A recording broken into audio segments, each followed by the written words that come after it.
City of the Beasts by Isabel Allende.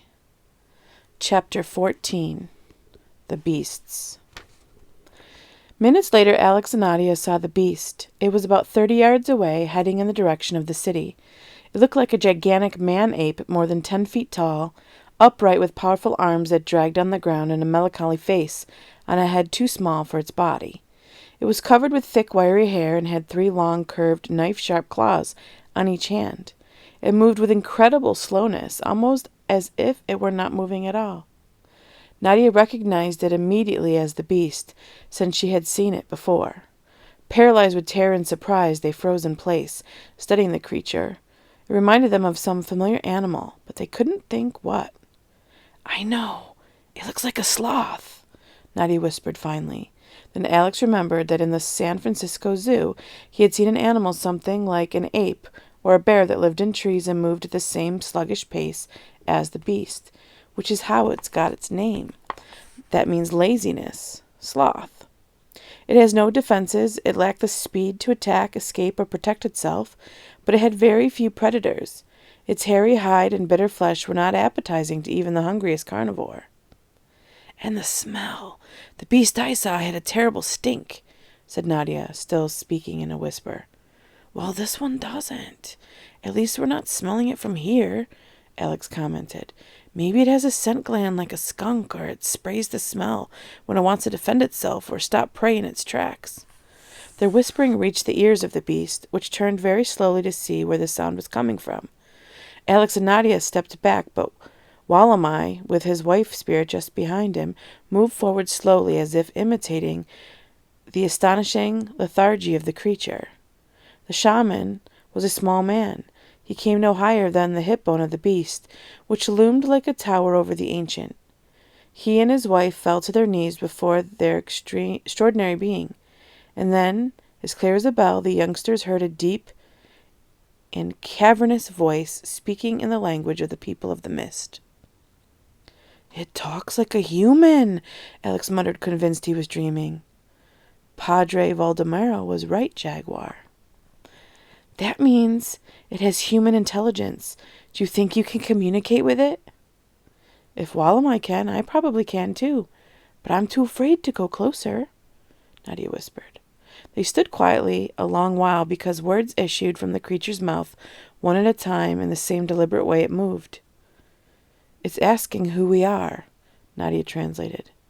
"I got that. I understand most everything," Alex murmured, stepping a little closer. Walamai gestured him to stop. The dialogue between the shaman and the beast advanced at the same imperceptible pace. No one moved as the light in the white sky began to change to an orange glow. That, Alex and Nadia assumed, meant the outside, the crater the sun was descending toward the horizon. Finally, Walamai got to his feet and came back to where they were standing. "There will be a council of the gods," he announced. "Council? Are there more of these creatures? How many are there?" Alex asked, but Walamai could not clarify this because he did not know how to count. The witch man led them around the edge of the valley lying in the heart of the Tepui to a small natural cavern in the rock, where they made themselves as comfortable as possible. Then he went to look for food. He returned with some very aromatic fruit that neither of them had ever seen before, but they were so hungry that they devoured it without question. Suddenly it was night, and they were sunk in fathomless darkness. The city of Fool's Gold, which during the day had been blindingly brilliant, had disappeared into the shadows. Walamai made no effort to light his second torch. He was undoubtedly keeping that for their return through the labyrinth, and there was no other source of light. Alex concluded that though human in their language, and maybe in some other habits, the creatures were more primitive than cavemen, for they hadn't as yet discovered fire. Compared to the beast, the Indians were quite sophisticated. Why did the people of the mist think of the creatures as gods, if they themselves had evolved farther? There was no relief from the heat and humidity. It came from the mountain itself, reminding them that they might be in the crater of a dormant volcano. The idea of being on a thin layer of dirt and rock formed over molten flames of lava was not very reassuring, but Alex reasoned that if the volcano had been inactive for thousands of years, as proved by the luxuriant growth inside it, it would indeed be unusually bad luck if it erupted the one night he was there. The next hours dragged painfully by. The two young people found it difficult to sleep in the unfamiliar place. They remembered the murdered soldier's horrible wounds all too well. The beast must have used those enormous claws to gut him. Why hadn't the man run away or fired his weapon? The creature was so unbelievably slow that his victim should have had more than enough time. The explanation could only be the paralyzing stench it sprayed. There was no way to protect yourself if the creatures decided to use their scent glands. It didn't help to hold your nose. The odor penetrated every pore of the body, overpowering brain and will. It was a poison as deadly as carer. "Are they human or animal?" Alice asked, but again Wallenmeyer couldn't answer. To him there was no difference. "Where do they come from?"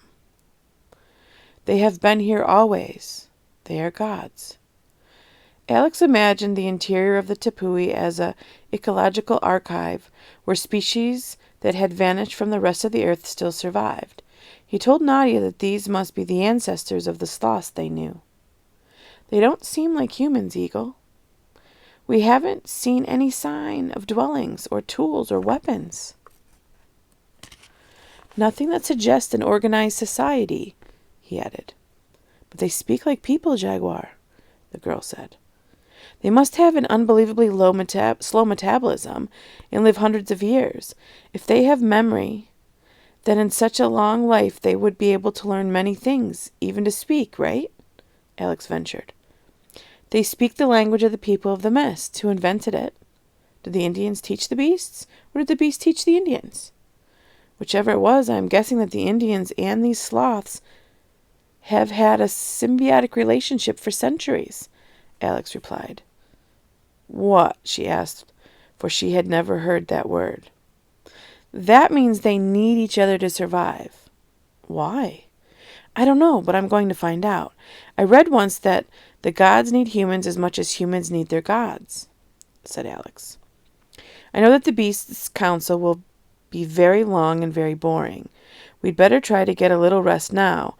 That way we'll be fresh in the morning," Nadia suggested, settling down to go to sleep. She had to make Baroba move away a little because it was too hot to have him right next to her. The monkey was like an extension of her being. They were both so accustomed to the contact between their bodies that a separation, however brief, felt like a premonition of death. With the dawn, life stirred in the city of gold, and the valley of the gods was illuminated with every tone of red and orange and pink. The beasts, nevertheless, lingered many hours before they brushed the sleep from their eyes, and one by one emerged from their dens among the rock and crystal formations. Alex and Nadia counted 11 creatures, 3 males and 8 females, some taller than others, but all adults. They did not see any examples of the young of the unique species, and wondered how often they reproduced. Wallenmeyer said it was very rare for one to be born. It had never happened in his lifetime. He added that he had never seen one die, either, although he knew a grotto in the labyrinth that held their skeletons. Alex concluded that this information fit with his theory about their living for centuries, and he imagined that these prehistoric mammals had only 1 or 2 offspring in their lifetimes, so that witnessing a birth would be a rare event indeed. When he observed the creatures at close range, he realized that given their limitations in mobility, they would not be good hunters, and so must be vegetarians. Their tremendous claws were not for killing, but for climbing. That explained how they were able to get up and down the vertical trail, when 3 of them had climbed at the waterfall. The sloths used the same niches, bumps, and cracks in the rocks the Indians did. How many of them were there outside the Tepui? Only 1 or several? He wished he could bring back proof of what he was seeing. Many hours later the council began. The beasts gathered in a semicircle in the center of the city of gold, and Wallenmeyer, Alex, and Nadia stood opposite them. They looked tiny among these giants. They had the strange impression that the bodies of the creatures were vibrating, and that their outlines were fuzzy. Later they realized that in those century-old hides nested entire colonies of insects of various sorts, some flitting around them like fruit flies. In the steamy air, that motion gave the illusion that the beasts were enveloped in individual clouds. The young visitors were not far from the creatures, close enough to see them in detail, but also far enough to escape should they have to, although they both knew that if any of those 11 giants decided to spray their scent, there was no power in the world that could save them. Wallamai's attitude was solemn and reverent, but he did not appear to be frightened. "This eagle, and this is jaguar," said the ancient. "They are friends of the people of the mist, and they are here to receive instructions." An eternal silence greeted this introduction, as if the words took forever to make an impact in the brains of these creatures. Then Wallamai recited a long poem that contained news of the tribe, from recent births to the deaths of their chief, Mokarita, and included the visions in which the Ra-ha-Kanarawa had appeared, the Indians' visits to the lowlands and arrival of the foreigners, and the election of Iomi as chief of chiefs. A painfully slow dialogue began between the witch-man and the creatures, which Nadia and Alex had no difficulty understanding because there was time to think and consult after every word. That was how they learned that for centuries and centuries the people of the mist had known the location of the city of gold and had zealously guarded the secret, protecting the gods from the outside world, while in turn those extraordinary beings had served as the storehouse of every word of their tribe's history. There had been times of great catastrophes in which the ecological bubble of the Tepui had suffered serious imbalances, and there hadn't been enough food to satisfy the needs of the species that lived in its interior. During those periods, the Indians had brought sacrifices: maize, potatoes, cassava, fruit, nuts. They left their offerings near the Tepui, not entering the secret labyrinth, but sending a messenger to inform the gods. The offerings included eggs, fish, and animals killed by the Indians. Over the course of time, the vegetarian diet of the beast had changed. Alexander reasoned that had these ancient creatures, with their slow-downed intelligence, needed a sense of the divine, their gods would have been the invisible Indians of Teparawa Teri, the only human beings they knew of. For them, the Indians were magical. They moved quickly. They could reproduce with ease. They had weapons and tools. They were masters of fire and of the vast universe outside the Tepui. They were all-powerful. But the giant sloths had not as yet reached the stage of evolution in which they contemplated death, and so had no need of gods. Their infinitely long lives were lived on a purely material plane. The memory of the beasts contained all the information the messengers of man had given them. They were living archives. The Indians did not know writing, but their history was never lost because the beasts forgot nothing. By questioning them patiently and over long periods, they could retrieve the tribe's past from its beginnings 20,000 years before. Shamans like Wallamai visited to keep them up to date by reciting the epic poems, recounting the past and recent history of the tribe. Messengers died and were replaced by others, but every word of those poems were stored in the brains of the beasts. Only twice since the beginning of history had the tribe come inside the Tepui, and on both occasions they had been fleeing from a powerful enemy. The first time had been 400 years before, when the people of the mist had had to hide for several weeks from a party of Spanish soldiers that had succeeded in reaching the eye of the world. When the warriors saw that the strangers could kill from afar, with no effort beyond pointing sticks of smoke and noise, they realized that their weapons were useless against the invaders. They dismantled their huts, buried their few belongings, covered the rubble of the village with dirt and branches, erased their tracks, and with their women and children retreated to the sacred Tepui. There they were sheltered by the gods until one by one the foreigners were all dead. The soldiers were searching for El Dorado, so blind with greed that they ended up murdering each other. Those few who were left were exterminated by the beast and the Indian warriors. Only one lived to get away and somehow managed to find his compatriots. They spent the rest of his life insane, tied to a post in a madhouse in Navarre, ranting about mythological giants in a city of pure gold. The legend survived in the pages of the chronicles of the Spanish Empire, feeding the fantasy of adventurers to this present day. The second time had been 3 years before, when the Nahab's great birds of noise and wit had landed in the eye of the world. Once again the people of the mist had hidden until the foreigners left, disillusioned, and not finding the mines they were searching for. The Indians, however, warned by Wallamai's visions, were preparing for their return. This time it would not be 400 years before the Nahab came to the Altiplano, because now they could fly. That was when the beast had decided to come out from the Tepui and kill them, never suspecting that they numbered in the hundreds of millions. Accustomed to the reduced number of their own species, they believed they could eliminate their enemies one by one.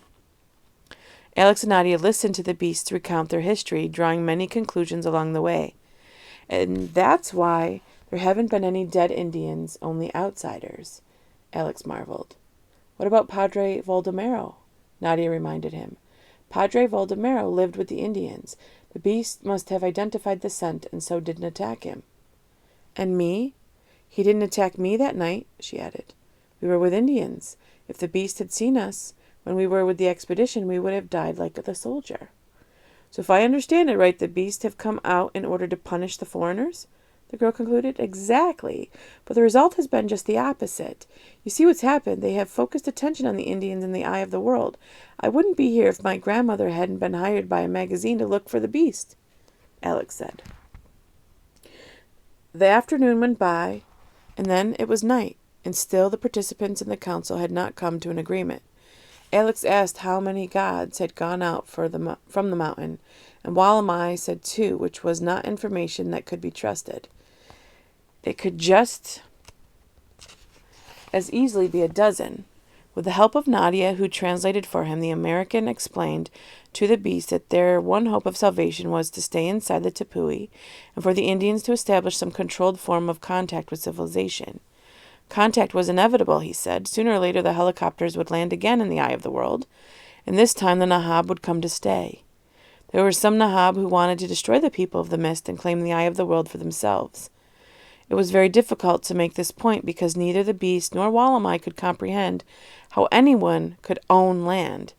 Alex said that there were still other Nahab who wanted to save the Indians, and that because the gods were the last of their species on the planet, they would do everything they could to save them too. He reminded the shaman that Ayomi had named him Alexander chief of negotiating with the Nahab, and that he was here to ask permission and seek help in carrying out his mission. We do not believe that the Nahab can be more powerful than the gods, said Walamai. Sometimes they are. The gods will not be able to defend themselves against the Nahab, nor will the people of the mist. But the good Nahab can stop other Nahab, Alexander replied. In my visions, the Raha Kanarawa is always thirsty for blood, said Walamai. I have been named chief to pacify the Raha Kanarawa, said Nadia. There must be no more war. The gods must go back to the mountain. Nadia and I will see that the people of the mist and the dwelling of the gods are respected by the Nahab, Alex promised, trying to sound convincing. In truth, he had no idea how he could restrain Mauro Curious, Captain Ariosto, and all the other adventurers who coveted the wealth of the region. He didn't even know Mauro Curious's plan or the part the members of the International Geographic Expedition were to play in exterminating the Indians. The entrepreneur had said very clearly that they were to be witnesses, but Alex could not imagine to what. In his heart of hearts, Alex believed there would be worldwide excitement when his grandmother published information about the existence of the beasts and about the ecological paradise inside the Tepui. With luck and skillful management of the press, Kate could have the eye of the world declared a nature preserve protected by world governments. That solution, however, might come too late. If Mario Curious got his way, before 3 months have gone by, as he had said in his conversation with Captain Ariosto, there won't be a living soul left in that area. The one hope was that international protection would get there first. Even though it would not be possible to prevent the curiosity of scientists or television reporters, at least they could stop the invasion of adventurers and settlers planning to tame the jungle and wipe out its inhabitants. He also had a terrible premonition of some Hollywood impresario trying to turn the Tepui into a kind of theme park. He hoped that the pressure created by his grandmother's reporting could delay or totally prevent that sort of nightmare. The beasts lived in separate chambers in their fabulous city. They were solitary creatures that did not share space. Despite their enormous size, they ate very little, chewing for hours. Vegetables, fruits, roots, and occasionally a small animal they found dead or wounded. Nadia could communicate with them better than Walamai. A couple of the females showed interest in her and allowed her to come close to them. She wanted more than anything to touch them, but when she put her hand on the wiry pelt, 100 assorted insects swarmed up her arm and covered her entire body. Horrified, she tried to shake them off. Many clung to her clothing and her skin, and she couldn't get rid of them. Walmai pointed to one of the many lakes in the city as she jumped in.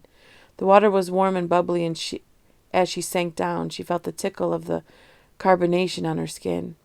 She invited Alex in, and they soaked for a long time, clean, finally, after many days of crawling through tunnels and sweating. In the meantime, in a large gourd, Wallamai had crushed the pulp of a fruit with big black seeds and mixed that with the juice of shiny blue grapes. The result was a purple brew, about the consistency of the soup from Mokarita's bones they had drunk during the funeral. But this had a delicious flavor and a lingering aroma of honey and nectar. The shaman offered it to the beasts. Then he drank and gave some to Alexander, Nadia, and Baroba. That porridge-like beverage satisfied their hunger immediately, though they felt slightly dizzy as if they had drunk alcohol. That night they were given one of the chambers in the City of Gold, where the heat was less oppressive than it had been in the cave the first night. Strange orchids grew among the mineral formations, some so fragrant that it was difficult to breathe near them. For a long time a warm, dense rain fell, soaking everything and pouring like a river through channels in the crystal with a persistent thrumming like drums. When finally it stopped, the air was cooler, and the exhausted pair finally fell asleep on the hard ground of El Dorado with a sensation that their stomachs were filled with perfumed flowers. The brew Wallamai had prepared had the magical power to carry them to the kingdom of myths and collective dreams, where everyone, gods and humans, could share the same visions. In that way, many words and many explanations were spared. They all dreamed that the Raha Kanaharwa was a prisoner in the locked wooden cage, desperately trying to free itself within its formidable beak and terrible talons, as gods and humans tied to trees awaited their fate. They dreamed about the Nahab, all of them wearing masks, were killing each other. They watched as the cannibal bird destroyed the cage and was free to devour everything in its path, but a white eagle and black jaguar stood in its way, challenging it to fight to the death. There was no resolution in the contest, as there rarely is in dreams. Alexander recognized the Raha Kanarawa because he had seen it before in a nightmare in which it appeared as a vulture. It had broken a window in his house and carried off his mother in its monstrous talons. When they awakened in the morning, they did not have to tell each other what they had seen, since they had all been together in the same dream, even Baroba. When the Council of the Gods reconvened to continue its deliberations, it wasn't necessary to spend hours repeating the same ideas as they had the day before. They knew what they had to do. Each knew his role in the events to come. Jaguar and Eagle will do battle with the Raha Kanarawa. If they win, what will be their reward? One of the sloths asked after intermittent silences. The 3 eggs in the nest, Nadia said without hesitation. And the water of health, Alex added, thinking of his mother. Frightened, Wallamai told the visitors that they had violated the basic law of exchange. You do not take without giving. It was the law of nature. They had dared ask the gods for something without offering anything in exchange. The beast's question had been only a formality, and the correct response was that no reward was expected, that they were doing it out of reverence for the gods and compassion for humans. It was obvious that the beasts were bothered by the foreigners' requests. Some laboriously rose to their feet, threatening, grunting, raising arms as thick as oak branches. Wallamai fell to the ground on his face before the council, mumbling explanations and apologies, but he could not calm them.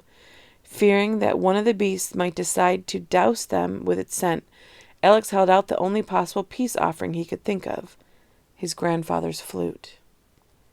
I bring something for the gods, he said, trembling. The sweet notes of the instrument floated tentatively on the warm air of the tepui. The beast, caught by surprise, took several moments to react, and by the time they did, Alex was into it, abandoned to the pleasure of making music. His flute seemed to have acquired Wallamai's supernatural powers. The notes multiplied over and over in the strange theater of the City of Gold, ricocheted, transformed into endless arpeggios. that set the orchids among the tall crystal formations vibrating. Alex had never played like this before, and never felt so much in control. He could tame creatures with the magic of his flute. He felt as if he were connected to an enormous synthesizer, that his melody was accompanied by a whole orchestra of strings, woodwinds, and percussion. The beasts, at first motionless, began to move like large trees blown by the wind. Their ancient feet thumped the ground, and the fertile valley of the Tepui resonated like a great bell. Then Nadia, on an impulse, leaped into the center of the council semicircle, leaving Baroba sitting quietly at Alex's feet, as if he understood that this was a crucial moment. Nadia began to dance with the energy of the earth, an energy that shone through her fine bones like a light.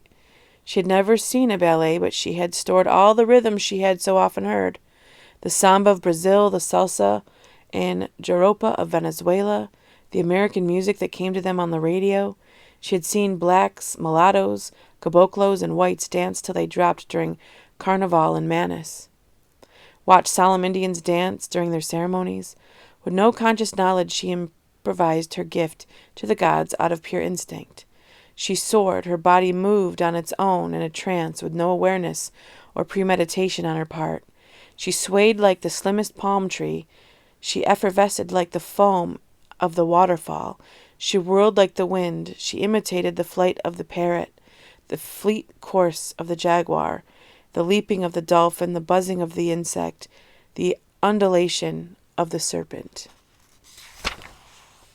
For thousands and thousands of years there had been life in the hollow cylinder of the Tepui, but until that moment music had never been heard, not even the tam-tam of a drum.